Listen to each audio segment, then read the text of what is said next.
O dia amanheceu frio e cinzento em Manhattan, mas a temperatura ao redor do Tribunal Federal do Distrito Sul de Nova York estava perto do ponto de ebulição. Nunca, na história moderna, um chefe de Estado em exercício havia sido capturado militarmente por uma potência estrangeira e levado diretamente para enfrentar um júri-civil em outro país, o que começou na madrugada de 3 de janeiro com helicópteros furtivos e forças especiais, agora se transformava no maior espetáculo jurídico e diplomático do século. As ruas ao redor do tribunal foram fechadas com blocos de concreto e caminhões de areia. Atiradores de elite da polícia de Nova York vigiavam os telhados. Jornalistas de todos os continentes disputavam cada centímetro de calçada. O mundo parou para ver Nicolás Maduro Moros, o homem que governou a Venezuela com mão de ferro por mais de uma década, entrar no tribunal não como presidente, mas como réu. Este não é apenas um julgamento sobre tráfico de drogas ou corrupção, é um teste de fogo para a lei internacional, um referendo sobre o poder americano e um momento de terror para autocratas ao redor do planeta que assistem incrédulos à imunidade soberana ser dissolvida diante de seus olhos.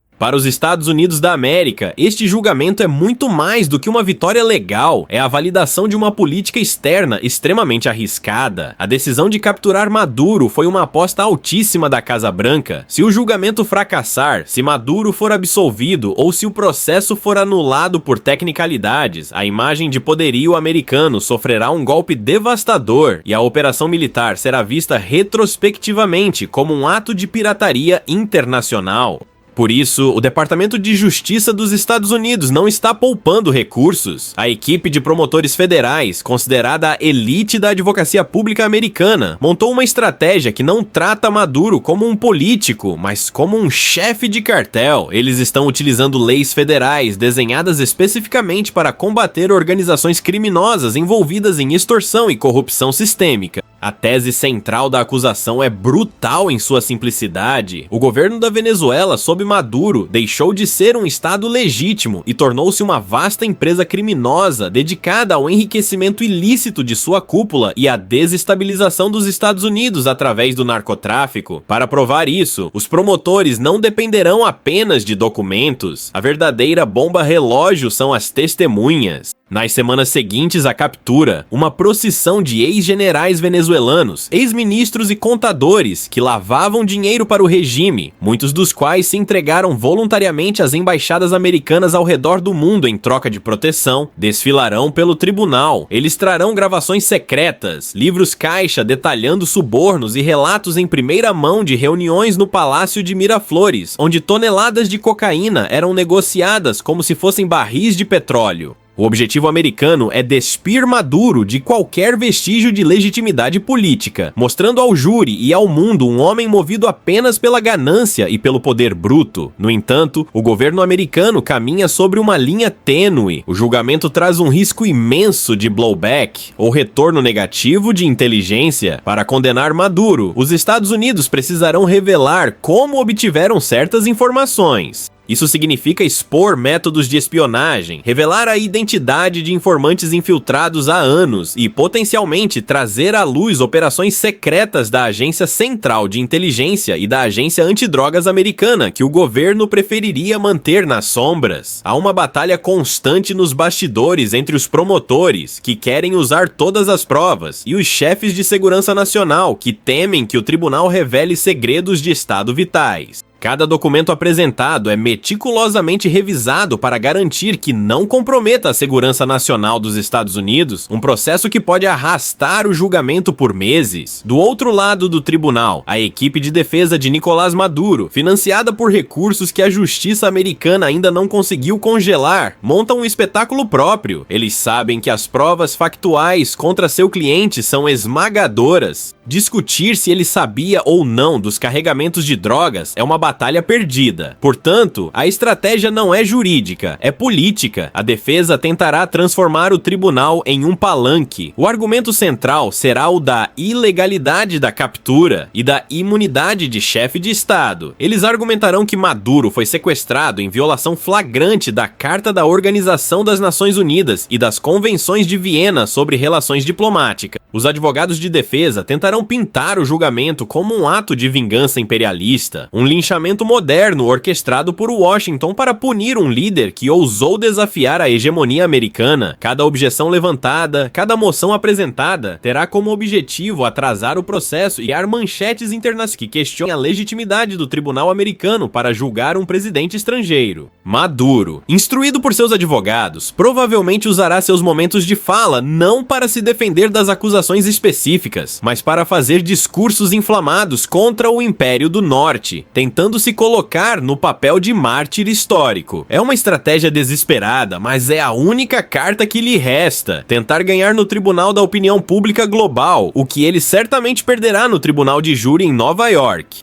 Enquanto o drama se desenrola em Manhattan, a quilômetros de distância, em Moscou e Pequim, o julgamento é assistido com uma mistura de fúria e pânico contido. Para a Federação Russa e a República Popular da China, o destino pessoal de Maduro já não importa tanto. Ele é uma carta fora do baralho. O que importa são os precedentes e, principalmente, os segredos que podem vazar durante o processo. A Rússia teme profundamente que as testemunhas, na tentativa de reduzir suas próprias penas, comecem a detalhar o envolvimento de militares russos e empresas estatais de defesa russas na manutenção do aparelho repressivo venezuelano. A exposição de como Moscou usava a Venezuela para lavar dinheiro ou contornar sanções internacionais seria um desastre diplomático. A China, por sua vez, está aterrorizada com a possibilidade de que os detalhes dos contratos de petróleo por empréstimos venham a público. Pequim investiu dezenas de bilhões de dólares na Venezuela em acordos opacos. Se o Tribunal de Nova York expuser que esses contratos foram firmados mediante subornos massivos ou que eram financeiramente inviáveis desde o início, isso pode dar munição para que um futuro governo venezuelano declare a dívida ilegítima e dê um calote monumental nos bancos chineses.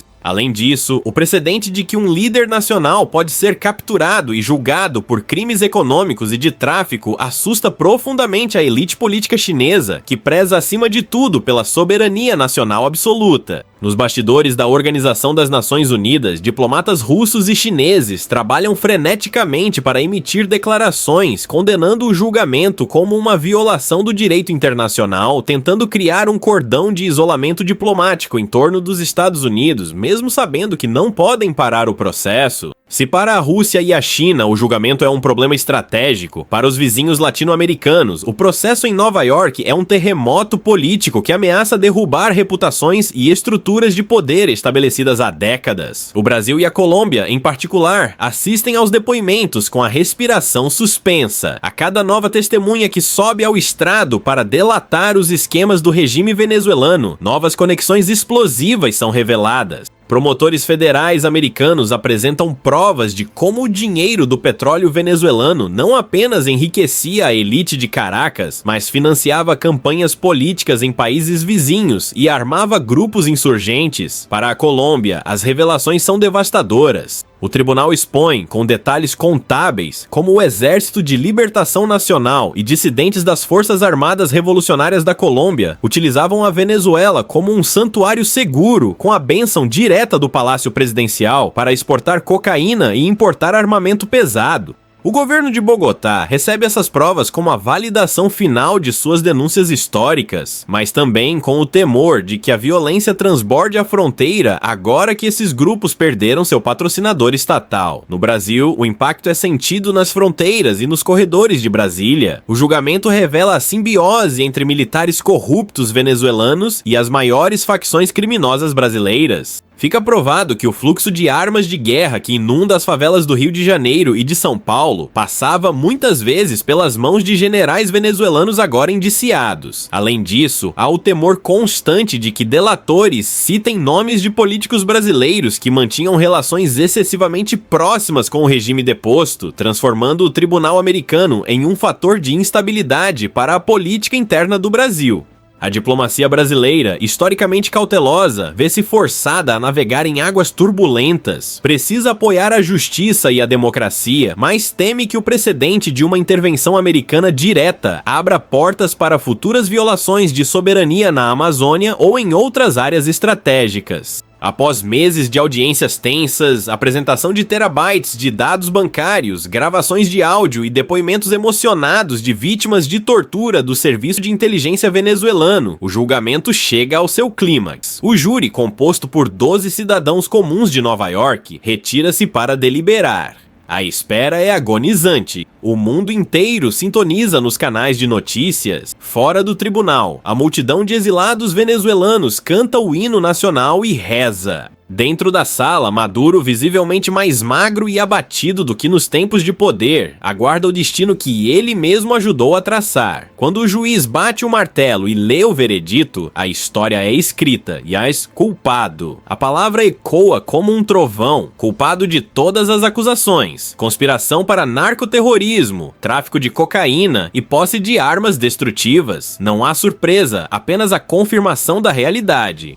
A sentença imposta é a máxima permitida pela lei federal dos Estados Unidos: prisão perpétua sem possibilidade de liberdade condicional, a ser cumprida na penitenciária administrativa de segurança máxima em Florence, no estado do Colorado. Esta prisão, conhecida como a Alcatraz das Montanhas Rochosas, é o destino final de terroristas e chefes de cartéis. Para Maduro, significa passar o resto de seus dias em uma cela de concreto de 7 metros quadrados, isolado do mundo, sem contato humano, enterrado vivo sob a montanha. A imagem do ex-presidente sendo algemado e levado pelos oficiais de justiça marca o fim definitivo do chavismo como força de governo e o início de sua existência apenas nos livros de história. Para os Estados Unidos da América, o veredito é uma vitória de política externa sem precedente. O governo americano conseguiu provar que sua longa e custosa campanha de sanções e pressão diplomática tinha base em fatos criminosos reais, não apenas em divergências ideológicas. A doutrina da captura, inaugurada com essa operação, envia uma mensagem arrepiante para ditadores e autocratas ao redor do mundo. Da Nicarágua ao Irã, a soberania nacional não é mais um escudo impenetrável para crimes contra a humanidade ou tráfico internacional. Se você cruzar certas linhas vermelhas, os Estados Unidos virão buscá-lo, não importa quão altos sejam seus muros. No entanto, essa vitória tem um preço. O precedente aberto gera desconforto global. Muitos países, mesmo aliados dos Estados Unidos, preocupam-se com a expansão do poder jurídico americano sobre o resto do mundo.